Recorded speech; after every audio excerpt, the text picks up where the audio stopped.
most important lesson in life is connecting to one another through compassion and love. That's Joanna Bull. And, well, it really captures what we're talking about today. It does. Or like Dr. Jane Greer said, Morrie Schwartz was, kind of a guide, showing us how to live, really, by looking at how he was dying.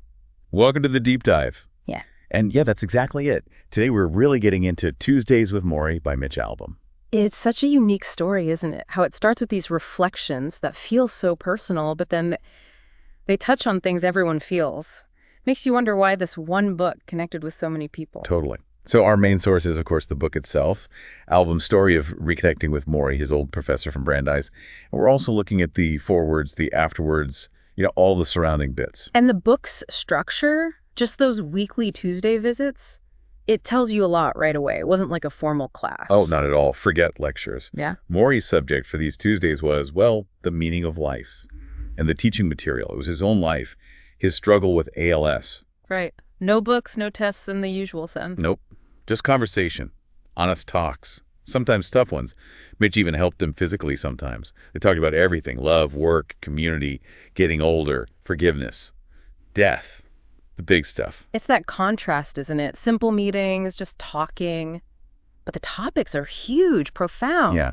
It really highlights what Morrie believed, that real wisdom isn't just in books or universities. It's in connecting with people, in lived experience. Exactly. And so for you listening, what we're doing here is trying to pull out the core insights from Morrie, looking closely at those Tuesdays to find the lessons about life, facing death, what really counts. We're aiming for the aha moments, basically, trying to give you that wisdom without you having to, read everything yourself, perhaps. Think of it like getting mentored by Morrie, distilled down. Our mission, really, is to grasp what Morrie taught Mitch, and through him, taught us, about living meaningfully, especially knowing our time isn't infinite. So how did it all start, this reconnection? Okay, let's get into that. So Mitch Albom finishes at Brandeis in '79. His life after that. Well, it had twists. He chased a music career, but that didn't quite take off. Right, I remember reading that. Then he found real success as a sports columnist in Detroit. Big career, married, but still felt like something was, missing. That sounds familiar for a lot of people, I think. Chasing those external goals, the job, the money, and finding it doesn't quite fill that void. Yeah, our culture pushes that achievement angle so hard. Sometimes we forget about, inner contentment. Definitely. So fast forward 16 years. It's March 1995. Mitch is channel surfing. Yeah. And bam, he sees Morrie on Nightline. Wow, after all that time. Yeah. And the interview title was pretty stark. A Professor's Final Course. His own death. Yeah. It actually came about because of a Boston Globe article about Morrie and his fight with ALS. Just the idea of that interview, it says so much about Morrie. He wasn't hiding, he was teaching through it, using his illness as his final lesson in a way. And he was incredibly open on the show, talking about living with death, breathing down his neck, sharing these little aphorisms. He didn't hold back. Didn't he say something quite blunt about needing help eventually? He did. About someone eventually having to wipe his bottom. Very direct. You could see Ted Koppel was maybe a bit taken aback at first, but by the end, clearly had huge respect for him. That honesty, though, that's what grabs you. Yeah. He wasn't giving some soft-focused version of dying. He was just real, and that makes it less scary somehow, more human. For Mitch, seeing that was like a jolt. He decided right then, basically, he had to see Morrie again. Just like that. Pretty much. Flew out to West Newton soon after, showed up on a Tuesday. 16 years later, must have been quite the reunion. I bet. Emotional. And that was the start of their Tuesday classes. This really unique learning experience. It's amazing how one moment, seeing something on TV, can just completely change your direction, open you up to something so important. It really is. Okay, so before we jump into the lessons from those Tuesdays, maybe a bit more on Morrie himself, his background, how the illness started. Good idea. He loved to dance, right? That was a big part of who he was. Oh, hugely. Rock and roll, blues. He apparently had this weekly dance-free night he'd go to, just let loose. Which makes the ALS diagnosis even more cruel, in a way. A disease that takes away movement from someone who loved it so much. Absolutely. That joy in movement ended first with asthma in his 60s. Then a few years later, the walking problems started falling. That led to the tests. And the diagnosis itself, summer of '94. Yeah, summer '94. ALS. Him and his wife, Charlotte, were obviously devastated. Morrie talked about this feeling like the world just kept spinning, business as usual, while his entire reality had just shattered. That disconnect. Anyone who's faced a major health crisis probably knows that feeling. The world keeps going, but your world has stopped or changed irrevocably. It's jarring. And the disease moved fast, couldn't drive anymore, then couldn't walk, eventually needing help with, everything, basic functions. He mentions feeling embarrassed about that initially. Which is so understandable.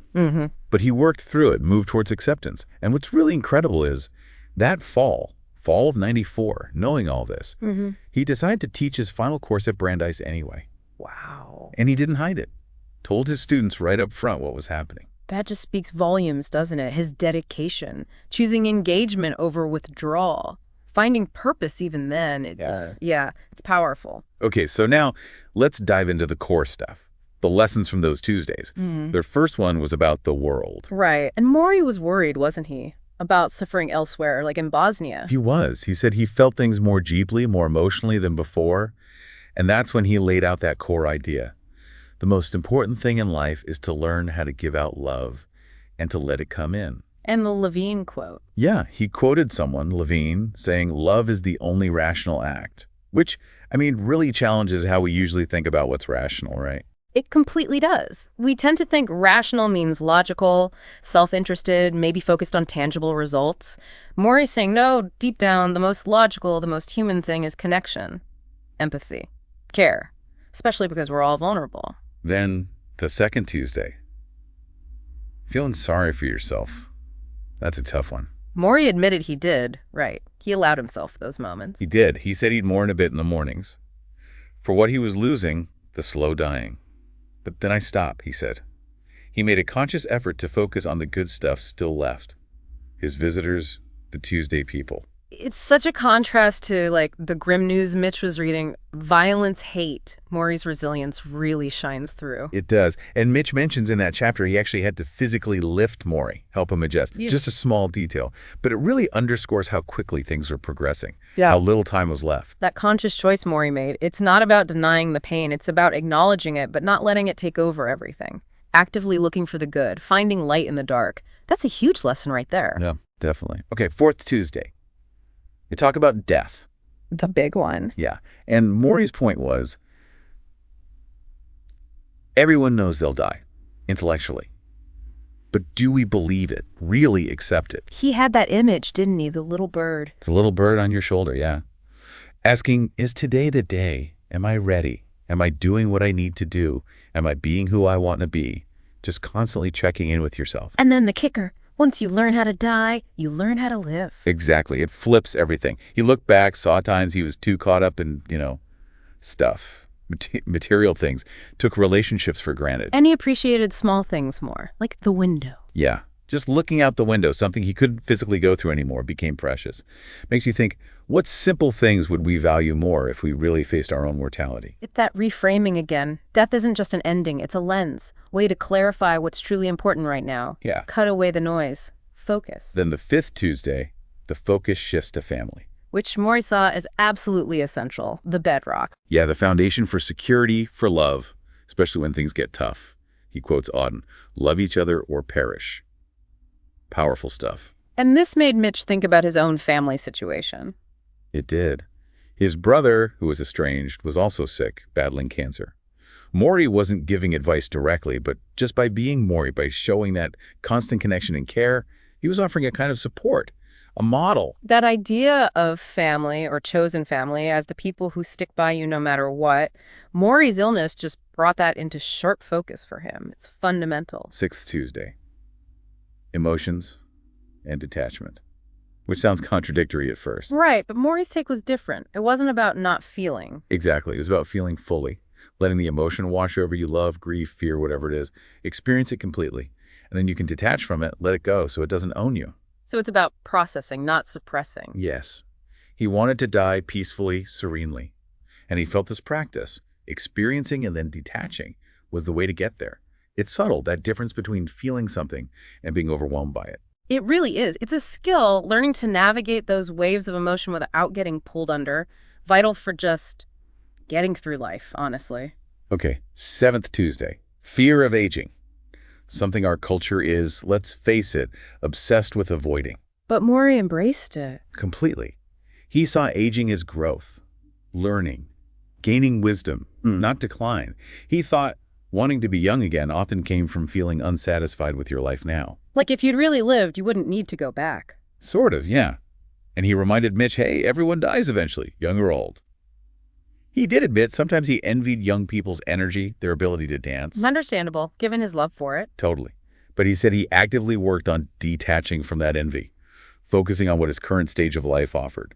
It really makes you question our own anxieties about getting older, doesn't it? It flips the script entirely. Aging isn't just loss, it's a different chapter with its own value, its own potential for wisdom. If you find fulfillment now, you don't need to cling to the past. Eighth Tuesday. Money. And how we get our values mixed up. He talked about being brainwashed, right, by society, advertising. Yeah. He even brought up that Ted Turner quote, about not wanting his tombstone to say, I never owned a network.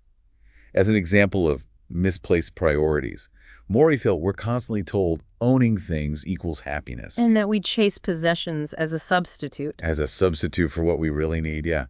Love, tenderness, community, doing something meaningful. He was pretty critical of that whole consumer mindset. It makes you pause and ask, how much of what I want is genuinely me and how much is just noise I've absorbed? Good question. Ah, Okay, jumping ahead a bit to the 12th Tuesday.